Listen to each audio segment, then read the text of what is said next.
¿cómo podemos ser vencedores ante las tentaciones de la vida? Y esas respuestas vamos a tenerlas hoy aquí en Libertad Sin Límites. Ya está con nosotros el pastor Joel Flores para hablar acerca de este asunto. Pastor. ¿Cómo estás, Denise? Muy bien. Qué bueno es poder estar aquí una vez más en este programa y listos para poder conversar con nuestros amigos sobre este tema tan importante. Sin duda Jesús pasó por la tentación. Y si Él pasó, significa que no existe un ser humano sobre la tierra que no pase por ello. La tentación es el precio de la libertad, donde tú tienes dos opciones. O escoges aquello que crees que es correcto, haces tu voluntad o haces la voluntad de Dios. Y vamos a descubrir que el diablo tiene una vieja estrategia para poder tentar. Lo mismo que hizo en el jardín del Edén, también lo presentó delante de Jesús, pero no ha cambiado mucho también en cómo presenta la desobediencia o el pecado disfrazado de una manera tan linda para que el ser humano pueda decir vale la pena. Tentadora, como lo dice la sí. palabra, ¿no? Y ya comenzó en el jardín del Edén, en un lugar tan perfecto. Sí. Ahora, pastor, ¿existe diferencia entre tentación y pecado? ¿La tentación mucho. ya es pecado? No. Todos somos tentados, porque si la tentación fuese pecado, Jesús ya habría pecado. Exactamente. Entonces Jesús fue tentado. La tentación es la posibilidad que tienes de poder elegir entre dos cosas. Entonces, todos somos tentados y la tentación no es pecado. Ceder a la tentación es pecado. Y ahí está el problema. ¿Qué hacemos nosotros para no ceder? Porque cada vez que uno cede, cada vez se debilita más. Y Satanás sabe cuál es el punto débil por donde tú siempre cedes. Y es por allí donde gana espacio en la vida y lamentablemente lleva a la ruina. Eso es lo peligroso, pastor, que el diablo sabe nuestras debilidades. Exactamente. Entonces queremos aprender más acerca de este tema, pastor. ¿Cómo evitar no caer en la tentación? Y bueno, vamos a encontrar la fortaleza donde debemos. Gracias, Denise. Gracias. Dios te bendiga. Y qué bueno es que podamos estar juntos, qué alegría poder saludarte, tú que estás allí del otro lado. Estamos listos para abrir la Biblia y hoy vamos a descubrir una antigua estrategia diabólica creada por Satanás para poder desviar del camino correcto a los hijos de Dios, para poder hacernos caer en la profundidad del abismo, para poder destruirnos lentamente. Cuando yo te digo, ¿cómo definirías la palabra desierto? Sin duda, el desierto para nuestro concepto ya significa muchas cosas, ¿verdad? Es interesante que en la Biblia yo encuentro que la palabra desierto, o el desierto mismo, literal, representa para los hijos de Dios el momento de mayor prueba, o también es conocida como la escuela del mayor aprendizaje. Moisés estuvo en el desierto 40 años antes de que Dios lo saque para ser libertador del pueblo de Israel. Elías estuvo en el desierto y Jesús fue llevado al desierto. El desierto para nuestra vida, ¿qué representa? Soledad. Uno puede decir, me siento en el desierto de la vida, tristeza, dolor. El desierto también representa peligro, ¿verdad? Si bien es cierto, el desierto representa el escondite de los animales, de algunos animales feroces. Es la cueva de las víboras. En el desierto hay peligro porque no tienes un refugio, no hay que comer, no hay que beber. Y sin duda el desierto representa soledad, prueba, dolor, pero también es la mejor escuela para poder aprender las mayores lecciones de la vida. Y es en el desierto de la vida donde aprendemos a depender de Dios, donde aprendemos a encontrar la fortaleza necesaria en Dios. Ahora, todos pasamos por un desierto, estoy hablando ahora de manera figurada. Todos pasamos por ese momento difícil, mas en nuestro desierto también somos tentados. El libro de Mateo capítulo 4, versículo 1, comienza así diciendo el texto. Jesús fue llevado por el Espíritu al desierto para ser tentado por el diablo. Y después de haber ayunado 40 días y 40 noches, tuvo hambre. Vino a él el tentador y le dijo, si eres el Hijo de Dios, di que estas piedras se conviertan en pan. Y él respondió, escrito está, no solo de pan vivirá el hombre, sino de toda palabra que sale de la boca de Dios. Este es un texto muy conocido, que Jesús lo usó como arma para poder quebrar, romper aquella primera tentación. Me llama la atención que inmediatamente después de su bautismo, antes de comenzar ya su ministerio, fue llevado primero al desierto. Primera lección, antes de una gran misión, es necesario pasar por el desierto. Antes de una grande bendición, antes de ver grandes milagros, antes de hacer grandes cosas para Dios, el desierto es un lugar de reflexión, de encuentro, de intimidad con Dios. Por eso que Moisés estuvo allá 40 años antes de poder ser libertador del pueblo de Israel. Y Jesús estuvo 40 días antes de poder comenzar su ministerio aquí en la tierra. Obviamente su ministerio comenzó inmediatamente después de su bautismo, pero hubieron 40 días entre su bautismo y la invitación para los primeros discípulos. Y esos 40 días fueron de reflexión profunda en la misión que él había venido a realizar. ¿Y qué cosa tenía que reflexionar?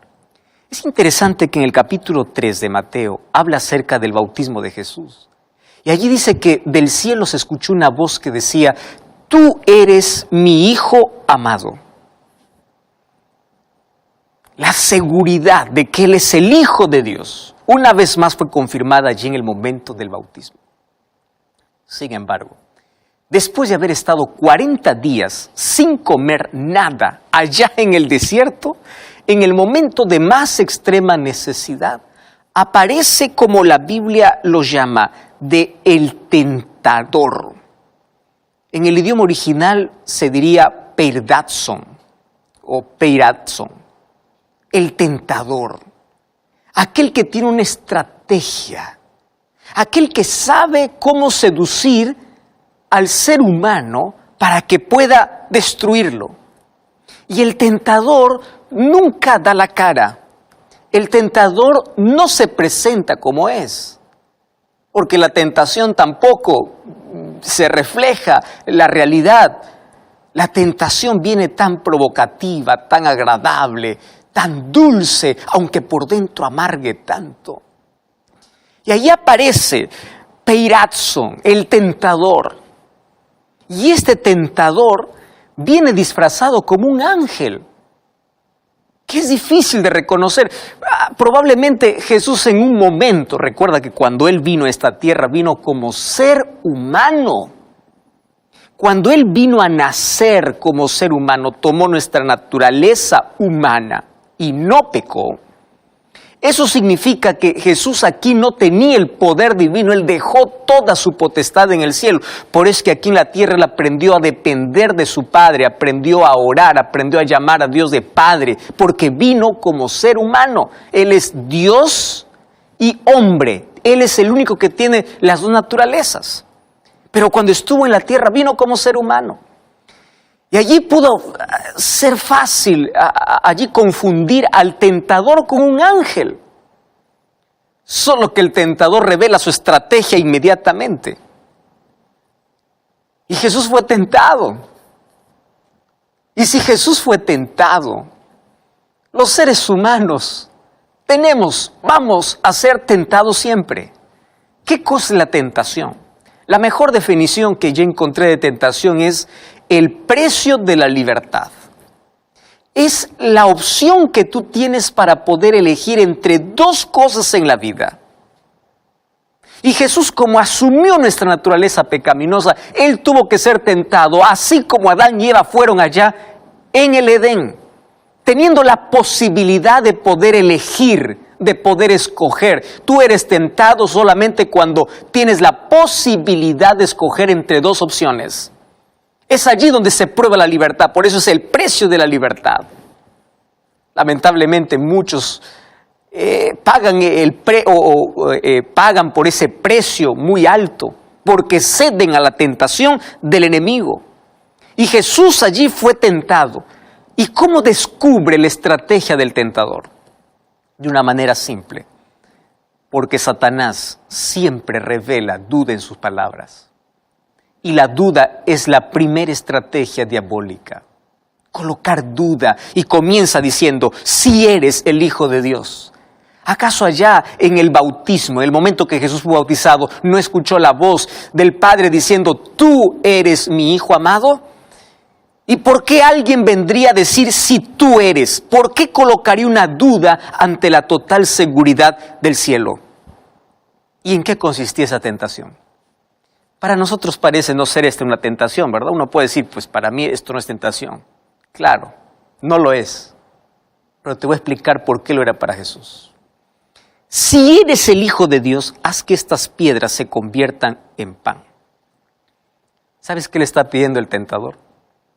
Demuestra que tú vienes del cielo. Echa mano de tu poder. Haz un milagro. Tú sabes que no debes, porque tú has venido aquí como ser humano y tu divinidad lo has dejado allá. Pero tienes hambre. Y cuando hay hambre, todo vale. Tu padre no va a permitir que tú vayas a morir allí, vayas a quedar debilitado y vayas a morir por hambre. Tienes una necesidad. Haz uso de tu poder. No pongas en riesgo tu vida. Mira, argumentos sólidos. Satanás siempre argumenta de una manera impresionante para que el ser humano pueda ceder. Usa tu poder. Claro que no es debido, pero este es un momento de necesidad. Y claro que Jesús podía usar su poder porque Él dependía del Padre. Ahora estoy hablando de ese Jesús como ser humano. Sin embargo, Él no lo hizo por dos razones. Número uno, porque Él cuando vino a esta tierra, Él decidió vivir como ser humano y vencer la tentación como ser humano y pasar por la necesidad que el ser humano tendría que pasar. Y número dos, Él no necesitaba demostrar si era o no era el Hijo de Dios porque Él tenía la seguridad quién era. Pero Satanás no cambia la estrategia. Hoy sigue tentando a las personas diciendo lo mismo que a Jesús. Claro, no te está diciendo usa tu poder, pero te está diciendo, tú sabes que no es bueno, pero hazlo. Tú estás necesitando. Yo ya escuché muchos argumentos de personas diciendo, pastor, yo sé que no debo, yo sé cuál es el día de reposo, yo sé qué día dice la Biblia que tengo que guardar, pero Dios sabe mi necesidad y Dios me va a perdonar. Yo sé que estoy equivocado, yo sé que no está bien, pero Dios me va a perdonar. Satanás es tan astuto, porque él dice, incluso colocando de que Dios no le gusta ver tu sufrimiento, que Dios va a suplir tu necesidad, allí viene Satanás tentándote, diciéndote, aunque no es permitido, hazlo, hazlo. Esa es la primera estrategia del diablo. Hazlo aunque no sea permitido. ¿Por qué? Dios va a tener misericordia de ti. El problema está que cuando tú cedes a una, es más fácil ceder a la segunda. ¿Y cuál fue la respuesta de Jesús? Para una palabra de duda, dos palabras de fe. Escrito está. La palabra que Jesús usó fue hegraptai. Escrito está. Citando Deuteronomio capítulo 8, versículo 3. No solo de pan vivirá el hombre. En otras palabras, la palabra de Dios está por encima de mis propios deseos.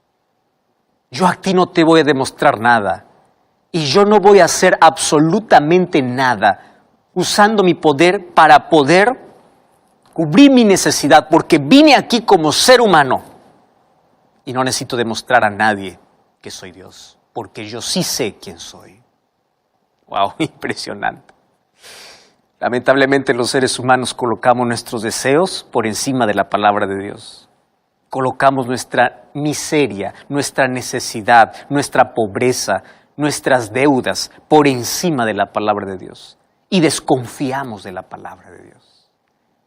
Escrito está.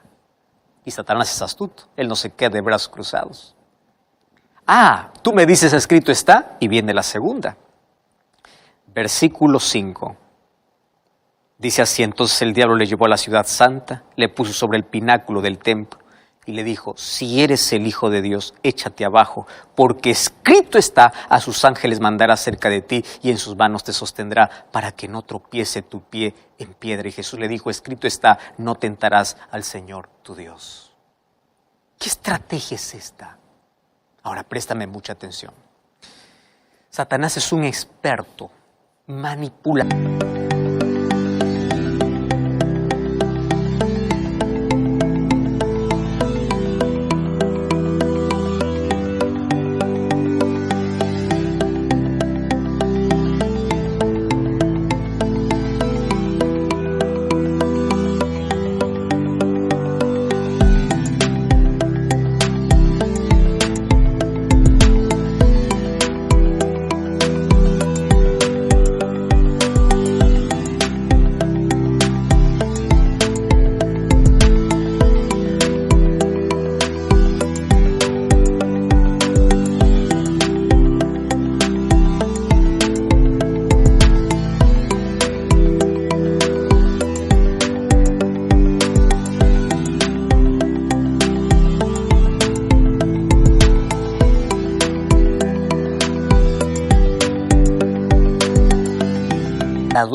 De la Biblia. ¿Me estás entendiendo? Y claro, Satanás es religioso porque él sí cree en Dios. Cree. Santiago 2:19 dice que los demonios creen y tiemblan. Y él sabe cómo usar la Biblia y cómo sacar textos fuera de su contexto. Mira, el texto que usó Satanás es el libro de Salmos capítulo 91, 11 y 12. Pero lo sacó de su contexto, lo mismo que hoy hace Satanás para confundir la mente de las personas. Aísla un texto del contexto para crear confusión. Y hay algunos que usando la palabra de Dios desobedecen a Dios. Satanás usó la palabra de Dios para desviar a Jesús del plan de Dios, del plan divino, del plan que él mismo había elaborado en la eternidad. ¿Y cómo lo hizo? Usa la Biblia, saca del contexto. Y le dice así, escrito está, ojo, Satanás está usando esto. Los ángeles te cargarán, mira, ve, lánzate de aquí abajo y cuando estés ahí en el aire, los ángeles vendrán y te cargarán. Entonces todos van a decir, wow, este es el Mesías. Eso no estaba en el plan para su primera venida.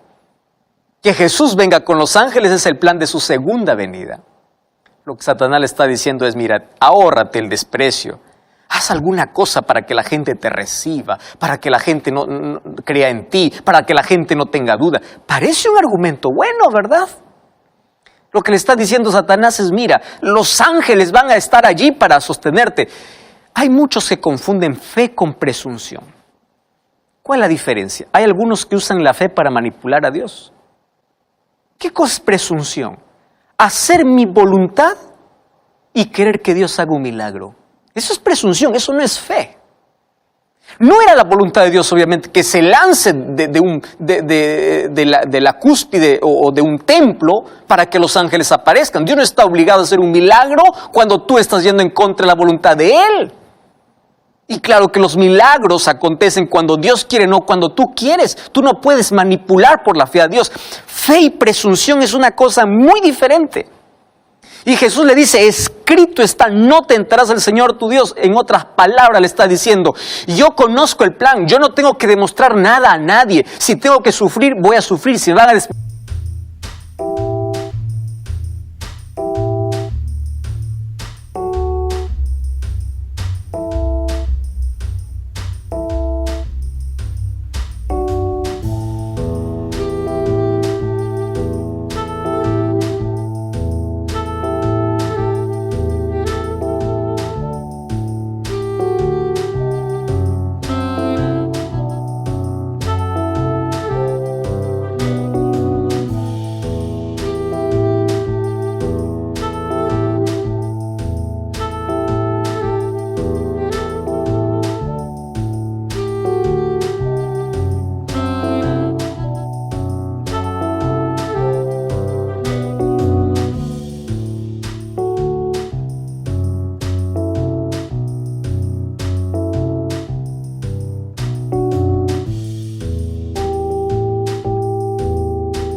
van a despreciar, y aquel que cree que crea sin que vea evidencias como la que tú estás proponiendo, porque yo sigo el plan de Dios. Yo no voy a demostrar un milagro usando mi poder para que la gente crea. ¿Y cuál es el fondo de esta estrategia? Ojo, presta atención aquí. La estrategia diabólica aquí es atrévete. No pasa nada. Eso es lo que hoy Satanás dice a los jóvenes, a los adultos, a los adolescentes. Atrévete, hazlo, salta. Salta, ¿cuál es el peligro? Vas a sentir adrenalina, la caída no te preocupes, el dolor no te preocupes, la consecuencia no te preocupes. ¿Para qué te vas a preocupar de eso? ¡Lánzate! Finalmente Dios es un Dios de amor, Dios te va a perdonar. Atrévete. Y ahí viene la tercera, versículo 8. Otra vez le llevó el diablo a un monte muy alto y le mostró todos los reinos del mundo y la gloria de ellos, y le dijo, todo esto te daré si postrado me adoras. Y Jesús le dice, vete, Satanás, porque escrito está, al Señor tu Dios adorarás y a Él solo servirás. ¿Sabes que esa tercera tentación es interesante? Satanás le lleva a un monte alto y le muestra la gloria del mundo. Y lo que le está diciendo es, mira, el mundo está bajo mi dominio. Yo tengo poder, porque ellos me dieron su libertad, ellos me eligieron. Yo puedo hacer lo que quiero con ellos. Tanto así que yo te los puedo dar. Te los doy todos, con una condición, adórame.